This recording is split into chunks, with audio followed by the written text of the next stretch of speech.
Eu sou a Babi e pra mim a corrida, ela traz a disciplina que eu preciso ter pra trabalhar, pra organizar minhas coisas. Ela que dita o ritmo da minha vida. São Paulo te proporciona vivenciar a corrida de formas muito diferentes. Essas 3 rotas vão te mostrar um pouquinho do que a cidade pode te oferecer. Uma corrida com muito verde, ou então uma experiência cultural, também uma volta no centro financeiro da cidade.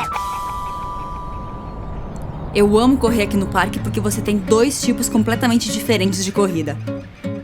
Uma que é mais plana, mais velocidade, com um visual maravilhoso e uma arquitetura única. E dentro tem um cafezinho super charmoso. E também tem aquela opção de trilha, com árvores, flores, pássaros. Eu comecei a correr com 14 anos, junto com meu pai. Eu sou de uma cidade pequena do interior do Brasil.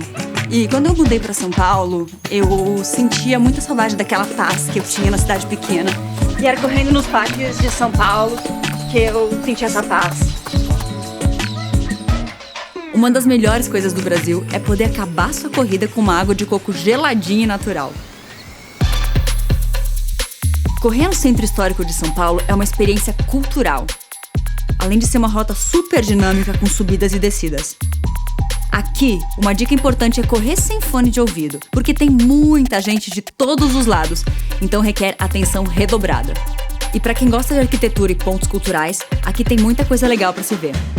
O Vale do Anhangabaú é um dos cartões postais de São Paulo e recebe muitos eventos. E aqui no centro tem diversas galerias que você encontra de tudo. E uma dica mais que brasileira, o famoso pão de queijo.